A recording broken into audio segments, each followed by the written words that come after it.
Did you know designing your dream garden is in many ways a lot like surfing porn? If that sounds like a bit of a stretch, perhaps these habits will sound familiar. Do you spend hours browsing online, getting lost in a sea of seduction and unattainable beauty? Do you get envious of the lucky few who get to wake up and experience such beauty and perfection every day?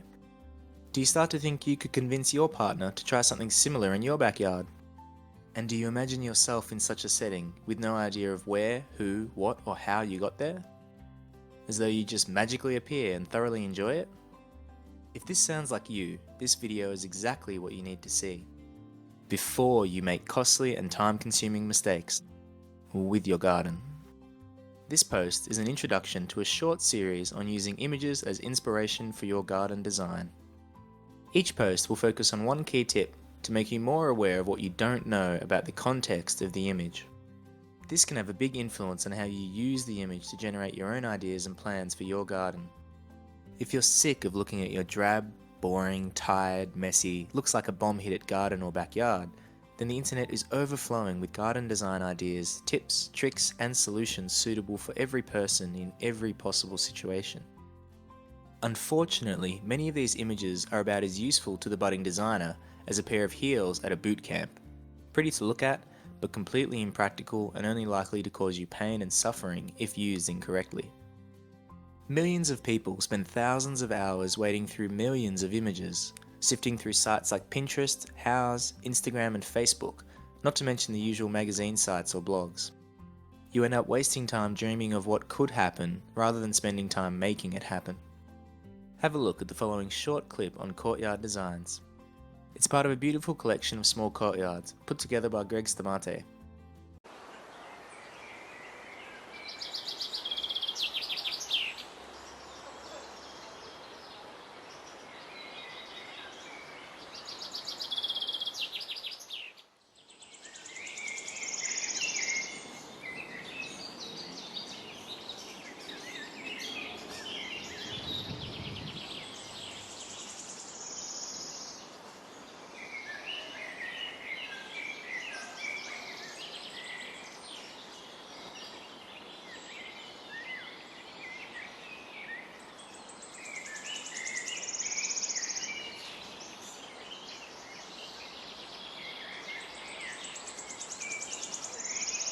You can see that every image provides some interesting ideas that would look great in any number of situations.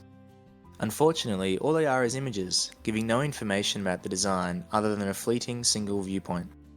This is not to diminish the video or even beautiful images. They can be incredibly useful and a great motivator for action, but only if they are used correctly and their context is understood.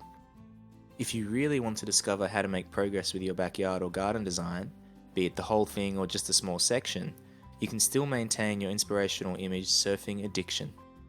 When it comes to creating a garden design, I advise making a whole plan rather than individual areas. Start with a whole plan and work in stages, building when you have the time and the money.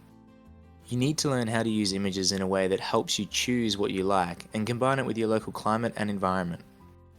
In order to take something practical from all these beautiful photos and articles, you have to understand one extremely important rule.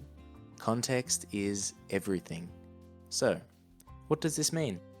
Context refers to all the details that influenced how that image came to be created. This covers the location of the garden, known as the site, and its climate, the people involved, clients, designers, suppliers and builders, and how the actual image was developed, manipulated and sent to your computer. Context is everything is my personal motto, not just for design, but for life in general. Until you are aware of how an environment, be it physical, emotional or otherwise, influences an outcome or a decision, it's difficult to fully grasp or understand it. And if you can't understand it or aren't aware of the forces that shaped it, you really can't judge it, or in this case, recreate it. So you go on your long, rambling searches, clicking on image after image of beautiful, seductive, expensive photos of garden designs, and eventually stumble upon something you might be able to convince your partner to try in your own garden or backyard. Again, talking about design. Before filing it away in the dream folder, where it will gather dust and do nothing, you will convince yourself that you could create something similar in your garden. Change something here, add something there, and you're good to go. Unfortunately, things are never quite that simple.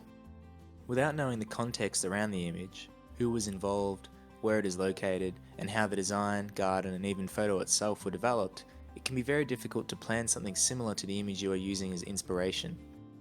Most ideas that are copied and placed into people's gardens are gathered and implemented one at a time, with no thought to an overall design or theme. This is how you end up with overgrown and dead garden beds, half-finished projects, and a general sense of chaos and a lack of cohesion when looking out your window.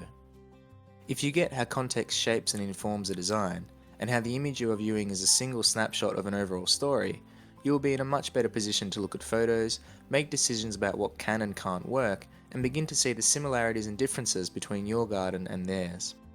Once you can see these relationships, you can ask more specific questions, make more informed decisions, and create shortcuts to get your ideas from a dream to a reality. To give you a better idea of context and how recognizing and understanding it will help you in your Pinterest, Houzz, or Facebook image collating, I've broken it down into 4 key tips: site conditions and climate, clients, design and construction process, and the image itself. These points are simple, but are rarely considered by the viewer, let alone discussed by the author. Better left unsaid, so that anyone who sees it will assume it's an easy process they can simply copy and paste into their garden. This is why so many people spend all their time looking at images, dreaming of applying them to their garden, but never actually get around to it. They don't know what they are missing, what they don't know. They don't understand why context is so important in bringing a design from an idea to completion. In a series of videos to follow, I will go in depth with each tip, breaking down the kinds of details you need to think about when looking at an image. We'll look at why it's beneficial to think about them when browsing images for tips and any sexy ideas you think you can put in your backyard.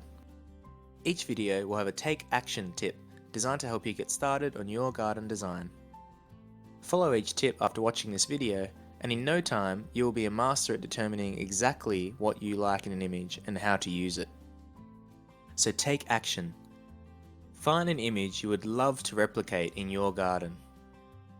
You can focus on a small portion, like I have here, or the whole image. Over the next few videos, we will go through each tip in greater detail. You can work through each point and see how they apply to your image, and learn about the similarities and differences between your dream and their reality. Make sure to find an image that excites you. If you want to create your dream garden, start with big dreams. And if you want to stop dreaming and start doing, subscribe for more unique and professional content. Visit www.howtogardendesign.com, where you can design a garden for you by you.